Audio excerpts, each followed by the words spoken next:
Hey there, YouTubers. This is Josie Barra with a special kit review.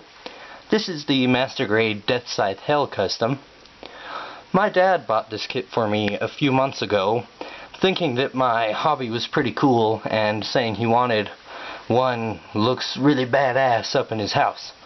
So I told him I could do that if he wants to buy the Master Grade Deathscythe Hell. He looked it up, he liked how it looked, and then he suggested a few things like a camo color scheme, which I did decide to use. Turned out pretty good. And I also said I would battle damage it, which I did, and it turned out pretty good. So this will be the review. We'll go ahead and look at the box. You see right there on the front a really nice action pose. In the background you see a lot of bats and a very big full moon. The Deathscythe looks pretty menacing there with his scythe swinging through the air. We'll go ahead and get that out of the way and we'll bring in the kit.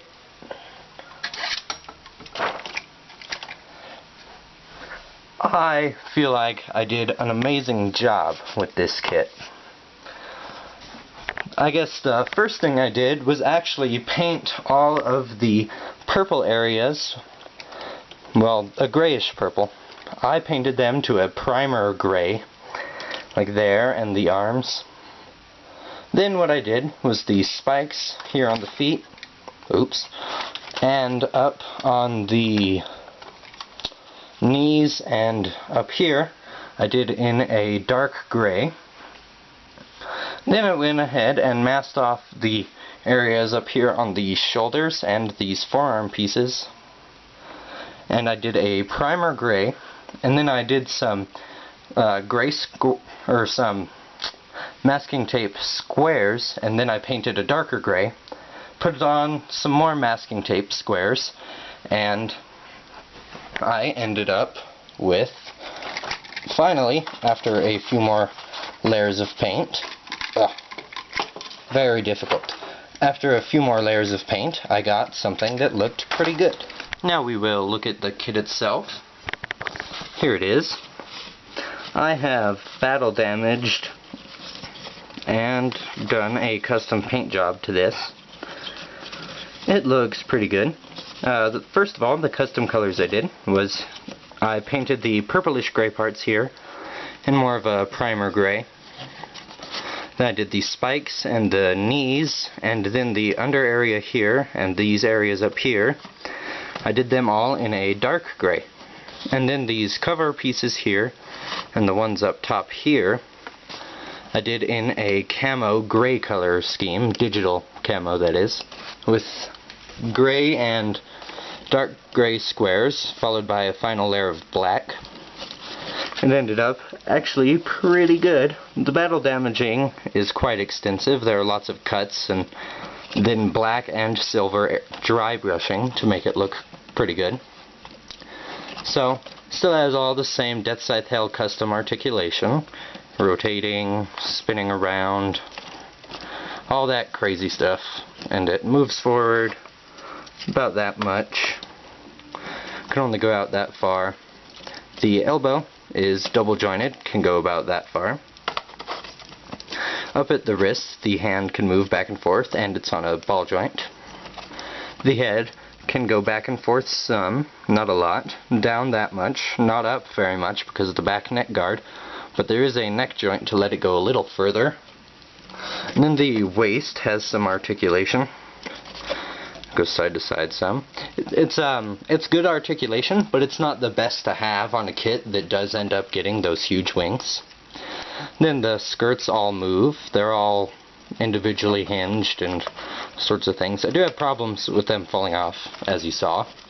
If they go out that far, forward that far, back that far, spin around here, double jointed knee. You see this part moves a little, not a lot, but it does move some. Then the ankle down here is a ball joint at top and a ball joint at bottom, so you can get some pretty crazy poses. And this area here does move.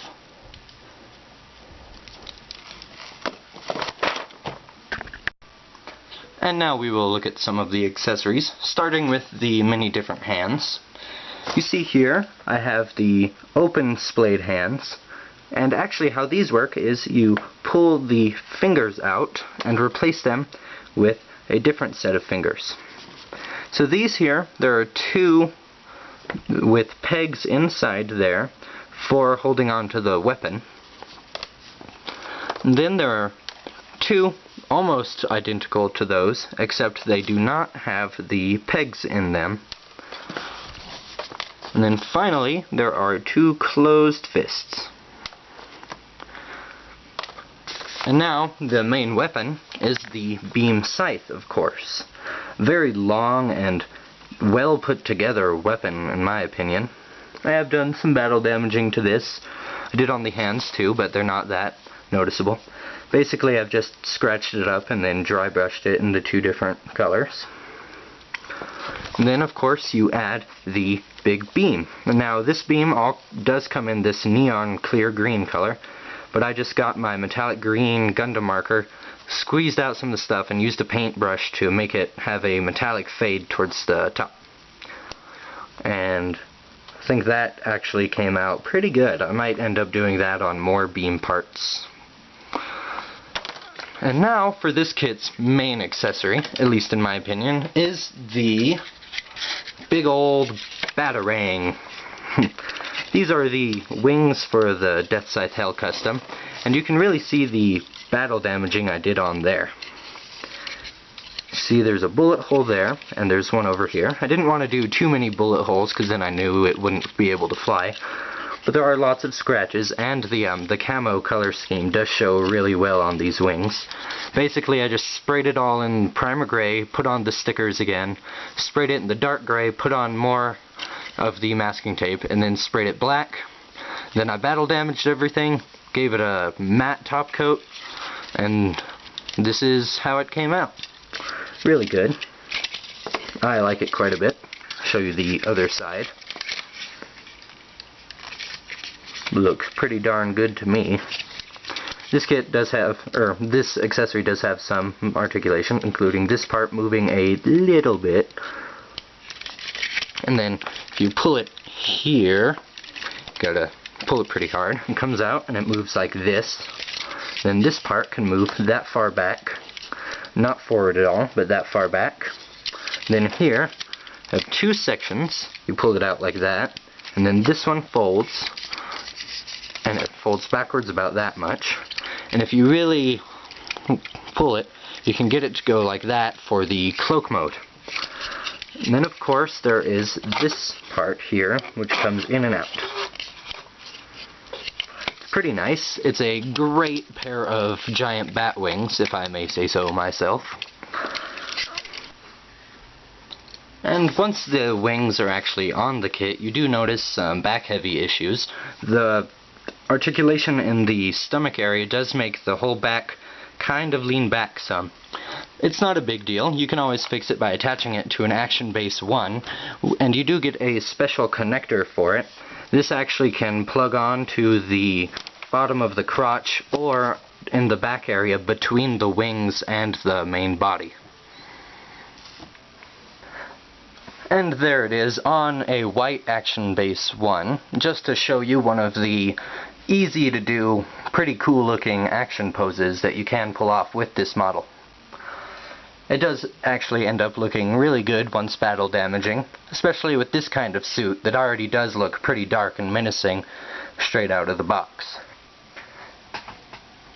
And in conclusion, the Master Grade Deathscythe Hell is a great model by Bandai.